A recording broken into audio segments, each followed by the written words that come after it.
Ito yung klase ng rocks yata ang kailangan ko. Ay, tapos hugasan ko pa rin to siya kasi maputi. So, iyan ang presyo niya.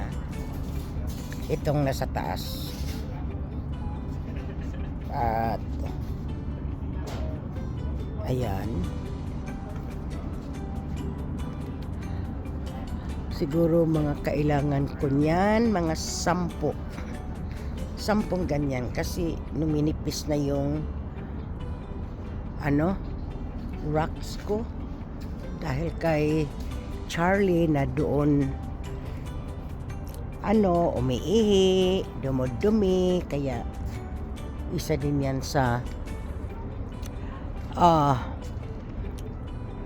lagi akong water sa aking mga rocks para hindi ako mangamoy. Ngayon hindi ko to siya mabibili kasi wala yung anak kong magbuhat. Baka mabinat ako niyan kung at least mga 10 ang kailangan ko kasi malaking trabaho, hugasan ko pa yan. Siyempre i-rinse ko bago ko ibuhos doon sa aking garden. At yun na nga, hindi ko yan siya mabuhat kaya next time pagbalik kasi yan ang pinamili ko today. At kailangan ko na talagang bumili nito. Ayan, yan na. Para maputol ko na yung sanga ng aking kalamansi. At tinapon ko na rin barbecuehan ko. Ayan, charcoal siya.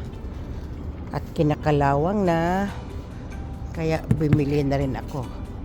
Ay, magastos si Carmen.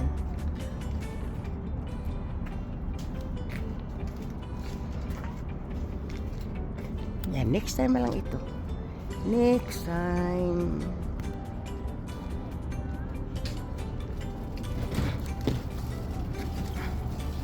Home Depot tayo guys. Home Depot.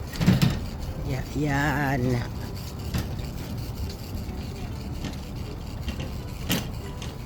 Makakuha na rin ako ng fertilizer or dirt. Pang ilang dirt ko na ba ito sa itong taon na ito? Garden soil. Ayan.